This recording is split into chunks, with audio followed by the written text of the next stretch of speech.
Take a deep breath in. And as you breathe in, get a sense that you're breathing in a feeling of calmness, a pleasant feeling of relaxation. And as you exhale, give permission to yourself to release anything unwanted, any stress, any tension, any worries. So that as you breathe in, you're feeling more and more calm and relaxed. And as you exhale, just get a sense that things that are no longer needed are leaving your body. And that doesn't have to just be tension. That could be any intrusive thoughts, any worries, any feelings of any stresses or frustrations. Even tiredness can feel like it's leaving your body, because a resourceful feeling doesn't have to be relaxation. It could be energy and vitality. It could be optimism and positivity. It could be a growing sense of self-belief, feeling you are worthy with each and every breath. As you breathe in and breathe out, release feelings of tension in your jaw, your neck and your shoulders, arms, legs, all the way down to your toes. And allow your mind to go to a place that some people would call hypnosis, some people would call relaxation, and some people would call your imagination. But whatever you call it, feel like you're going to that place now. And when you feel like you're there, in a place where changes can take place quicker, more effectively, more powerfully, let me know by nodding your head. And I want you to harness that power of imagination to imagine you're walking somewhere in a public place. Maybe it's in a town centre outside. Maybe it's inside a busy shopping centre. Maybe it's somewhere else, somewhere public. And I want you to see up ahead is a group of people, male and female, that you haven't particularly wanted to have seen. Maybe they know you've been dealing with some health issues, but eye contact has been made, and you keep moving closer. I want you to scan your mind for any thoughts and your body for any feelings. Imagine getting closer. Imagine hearing that they're asking about you. They want to know what you've been up to, how you've been. And again, I want you to scan your body for any feelings. It could be a sensation in your gut, a feeling in your chest, or thoughts in your mind. Maybe there's a feeling of confusion. Why are you out here talking to these people when you're not over this health issue yet? But I want you to imagine that you're going to reverse some of these things. If there's a feeling in your gut, imagine taking it out of your gut. Maybe it moves like a spiral. And just imagine you can see that movement from outside of your body. And then with your fingers, just imagine you're flipping it in reverse. So it now twists the other way. But I want you to speed it up so it twists faster the other way. And then place it back there, right in your gut or your chest. And feel that when the movement has changed, the feeling changes.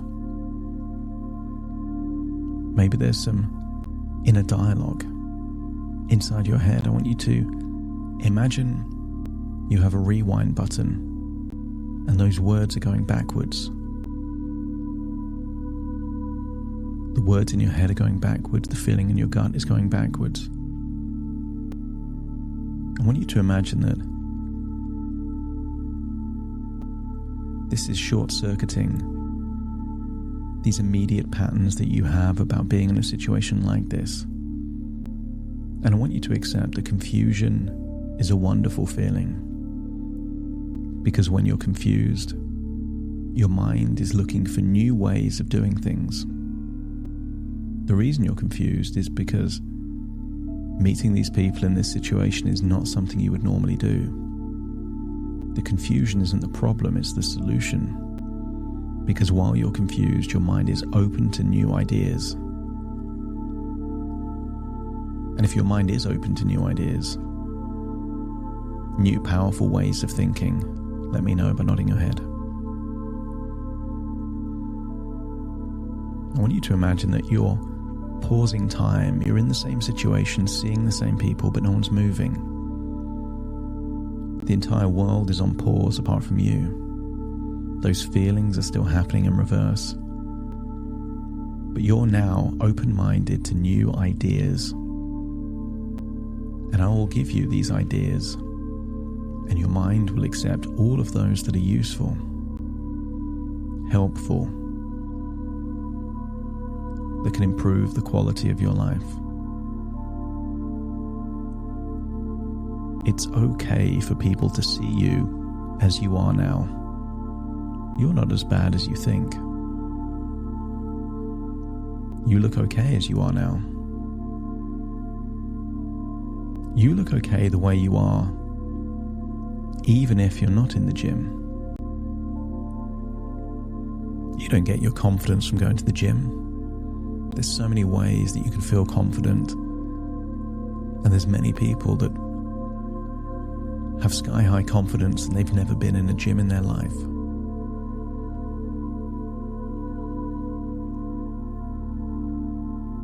There isn't a single person alive that is perfect. Nobody else is perfect. Everyone has faults. Everyone has battles they're fighting, problems they're trying to deal with. In the same way that most people won't know your problems and your battles, you won't know theirs.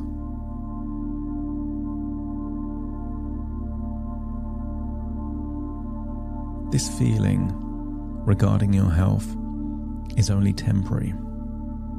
It's only temporary while you recover from illness, and you will improve when the time's right. You don't need to put yourself down after what you've already had to overcome.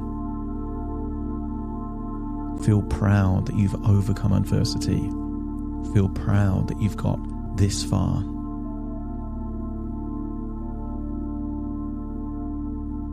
Your face is improving, your health is improving, your confidence is improving. You've got more to offer than just your image or your reputation.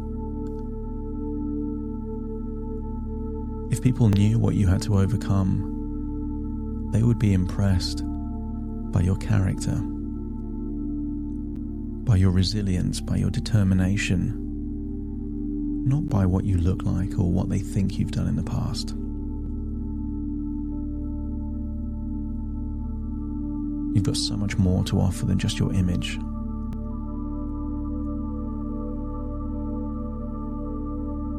And those people that are big, whether that's size, mass, height, or muscles, also has disadvantages. You don't need to compare yourself to the size of other men. And you don't need to worry what any women or females thinks. What they think about you and other men are not your concern.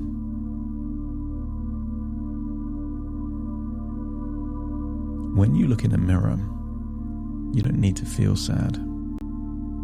From this point onwards, you start to notice improvements. You can see the improvements. And you certainly don't need to obsess over the way you look in the mirror.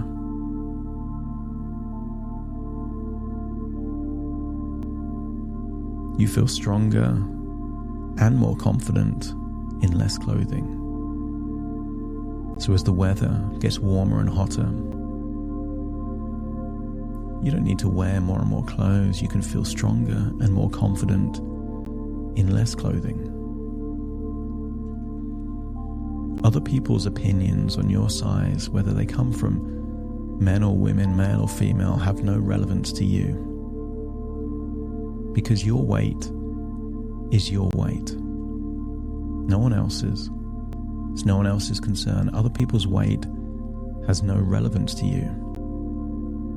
And if you lose a bit of weight, it's no big deal for you.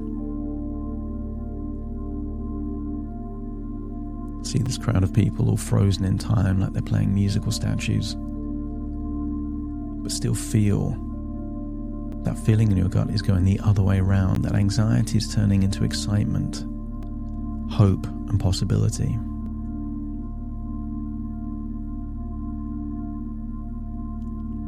Any rejection because of your size is not a reflection of your value as a person. You have value no matter what happens.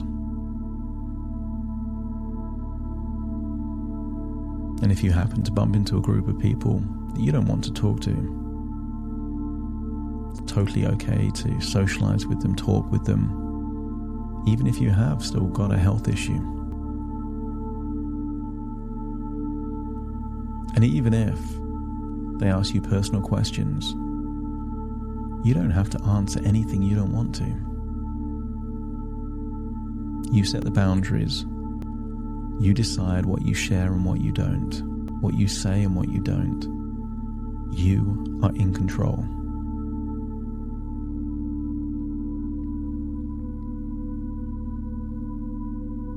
You don't need to rely on other people. You appreciate it if help is offered, but the only support you need is yourself. And you can, like you have, support yourself through this.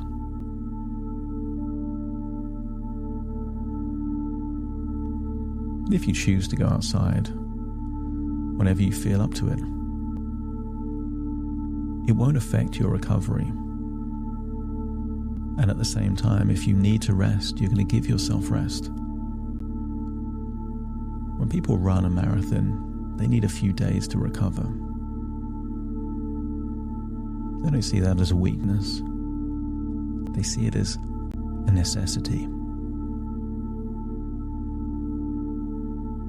It's okay for you to be out and about with your health situation not resolved yet, not complete. It's okay. And it's okay for people to not understand about your health situation. Only you need to. In many ways, it's a compliment that people don't understand your health issues. You've done the research, you have the knowledge, you've had the desire to learn about this. In many ways, it shows that you're more intelligent than the average person. When most people have a health issue, they just go to the doctor and take a prescription. They don't do their own research, they don't think for themselves. You are evidence of being a free thinker, making your own choices, taking your future in your own hands. And other people can see you the way you are now and appreciate you for who you are, not who you have been and not who you may be in the future. They can appreciate you for who you are now.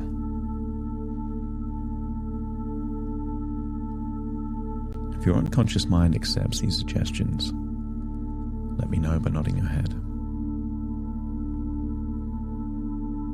And allow your neurology, those neural pathways in your brain, to reorganize themselves, accepting that you are who you are,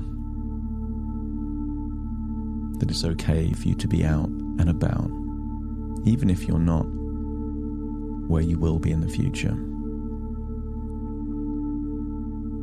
And I want you to feel those changes rippling throughout your whole body, not adjusting just what you think and what you believe, but how you feel. And then I want you to rewind time to the same place, but before you even met that crowd of people. And you'll meet them again, but now with these new beliefs, new ideas, new ways of feeling, with that feeling of excitement and confidence and resourcefulness. And then unpause it and go forward and see the same people, but notice how much more confident you feel.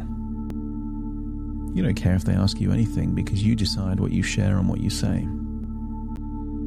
You're relaxed. Your body language is relaxed. You feel calm, you feel in control. You don't care what any of them think. You value you, and you like how you feel. And paradoxically, feeling confident in situations like this helps accelerate the speed of your recovery. Because the absence of anxiety means you've given more resources for your body to heal yourself and improve. I want you to imagine this interaction going exactly as you would want it to go. You're calm, you're confident, not affected, no anxiety. And when you're ready, you say goodbye. And if you now feel and believe and think you have the resources to handle a situation like that, let me know by nodding your head. That's in. And then I want you to imagine something else happening that same day, also out of your comfort zone. And also imagine that that also goes well. And you start to evaluate, I can handle this. I'm not afraid of this. And if when you go home you need to recover, then let yourself recover. I want you to think about those times you went to the gym. When you were lifting heavy weights, if your muscles didn't need recovery, you weren't lifting heavy enough. And the same thing is true of you in these social situations. The tiredness, the fatigue is a sign of growth and improvement, not setbacks and failures. So whenever you feel you need time to rest, give yourself that rest, trusting that this is making you stronger and healthier and more resilient. And if your unconscious mind accepts that to be true, let me know by nodding your head. And then imagine you're no longer in that town center, you're back in the present, listening to my voice right here, right now. But taking all of those new thoughts, beliefs, and ways of thinking and feeling with you as you take a deep breath in through your nose and out through your nose. Just wiggle your fingers, wiggle your toes, get a sense that you're fully present in this moment, in this place right now. As very soon I count from 1 to 10 to awaken you. You will awaken feeling confident, resourceful, with a lot of belief and confidence in yourself. Starting to count. 1, 2, 3, waking up. 4, 5, 6, more alert. 7, 8, open your eyes, open your eyes. 9, 10, wide awake, wide awake, wide awake.